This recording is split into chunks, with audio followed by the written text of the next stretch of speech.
I watched my daughter, Emma, push her turkey around her plastic plate at the fold-out card table in the corner of my mother-in-law's formal dining room.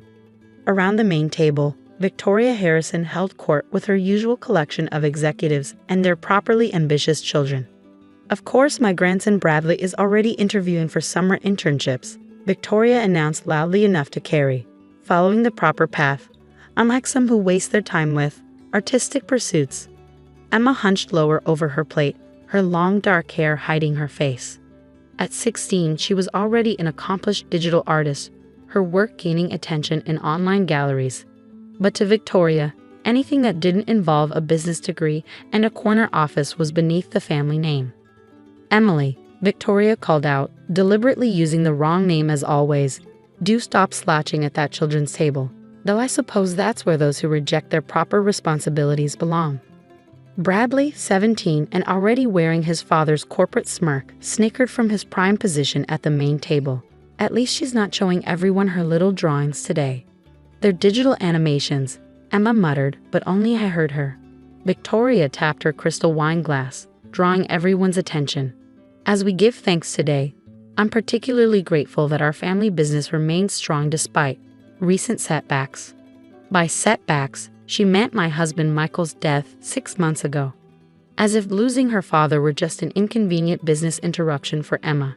Speaking of business, Victoria continued, Bradley has already been accepted early decision to the business school, following his uncle's footsteps, ensuring our company's future remains in capable hands.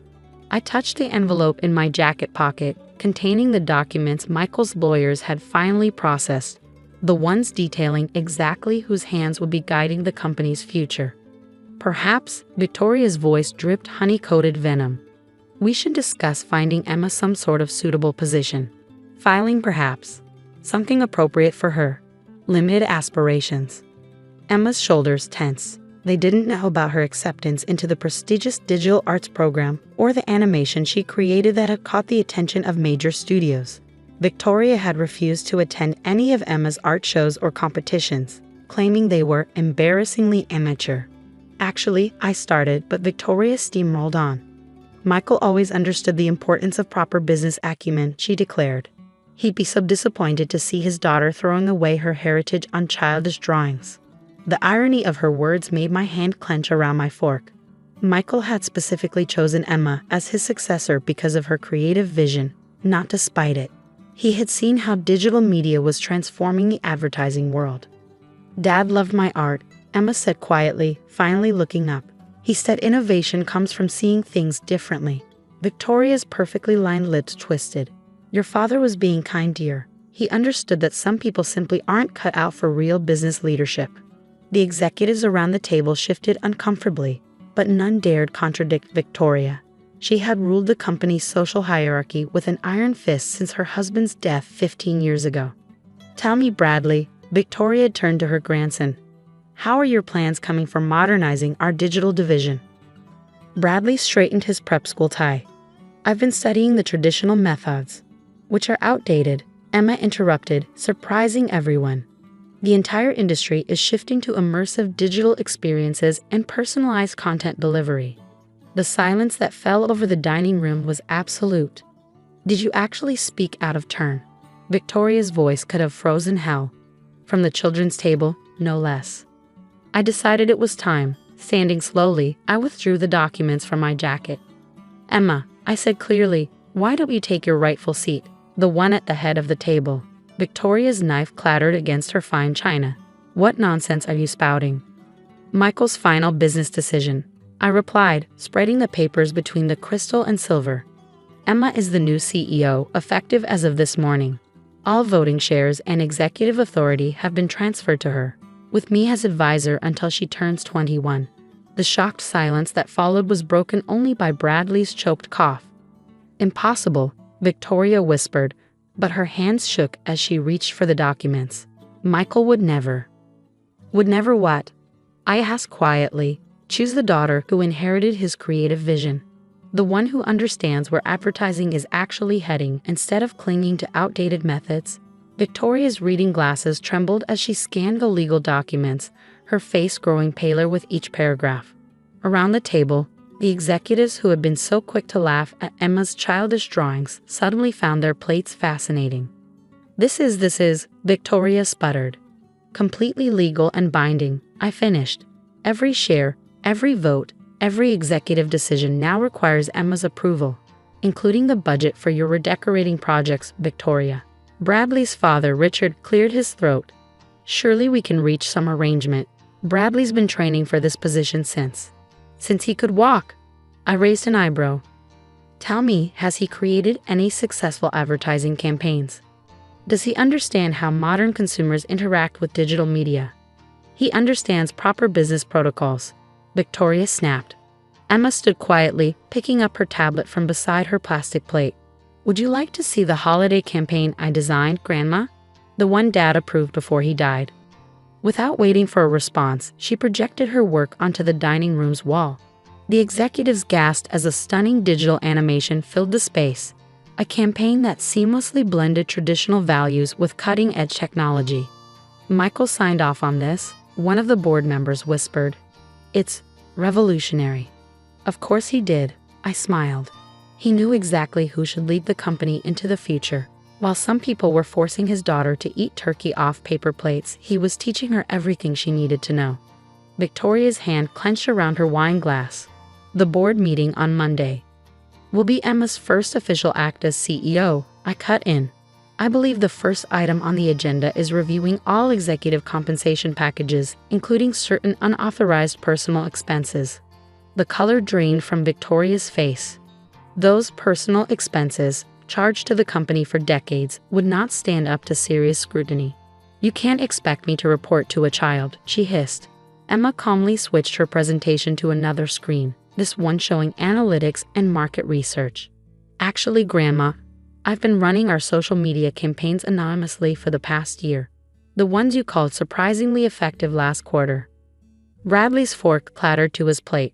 That was you, but those campaigns increased engagement by 60%. 73%, Emma corrected quietly. Dad said talent doesn't need a corner office to prove its worth. Victoria stood abruptly, her chair scraping against imported marble. This is absurd. The social implications alone are exactly why Michael chose Emma, I interrupted. Because she understands that modern business isn't about social clubs and country club memberships. It's about connecting with people where they actually are. The other executives were already pulling out their phones, no doubt looking up Emma's digital portfolio. Their expressions shifted from skepticism to something approaching awe.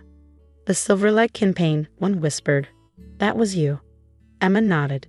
Dad let me pitch it under a pseudonym. Said the work should speak for itself. That campaign doubled our market share in the under 30 demographic, Richard admitted reluctantly. We've been trying to figure out how to replicate its success. I have a whole portfolio of similar concepts, Emma offered, plus some new ideas about integrating augmented reality into our traditional media spaces. Victoria watched in barely concealed horror as her carefully cultivated power structure crumbled. The executives who had been laughing at Emma minutes ago were now crowding around her tablet, excitedly discussing her ideas. This isn't proper procedure, Victoria tried one last time. The transition protocols have already been implemented, I cut in, sliding one final document across the table, including the immediate audit of all executive expenses and social fund allocations. Victoria's hand froze halfway to her wine glass. Those social funds had financed her lavish lifestyle for years, including this very mansion. Mom, Emma spoke up, her voice steady despite the tremor in her hands. I'd like to move the company's annual Christmas gala to the Modern Art Museum. Their digital installation space would be perfect for launching our new interactive campaign. But we've always held it at the country club, Victoria protested. The social implications are exactly why it needs to change, Emma finished. We're an advertising company, Grandma. We need to lead trends, not cling to outdated traditions. Bradley, looking slightly shell-shocked, raised his hand as if he were still in prep school. What happens to my internship? Emma smiled slightly. You can start in the digital media department, learning from the ground up, like Dad made me do.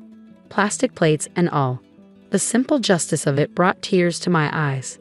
Even now, Emma was showing more grace than her grandmother ever had. This is your last chance, Victoria, I said quietly. You can either adapt to the new leadership, or what?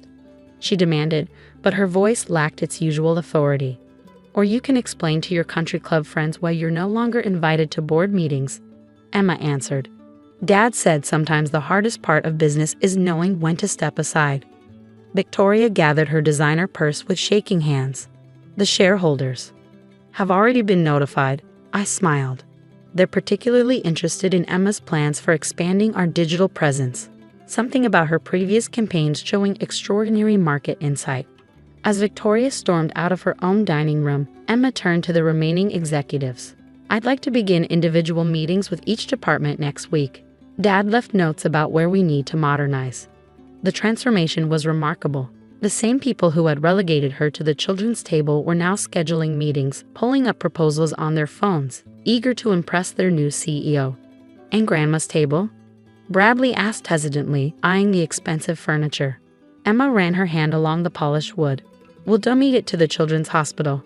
They need a proper place for families to eat together. All families, not just the ones Grandma thinks are important enough. As the executives filed out, already calling their offices to prepare for Monday's changes, I watched my daughter stand at the head of the table her grandmother had forbidden her to approach. Ready for your first board meeting? I asked softly. Emma smiled, a hint of her father's confidence finally showing through. Dad always said the best revenge isn't in taking power, but in using it wisely, I finished. Though making Victoria eat at the children's table during the Christmas gala might be a nice touch of poetic justice.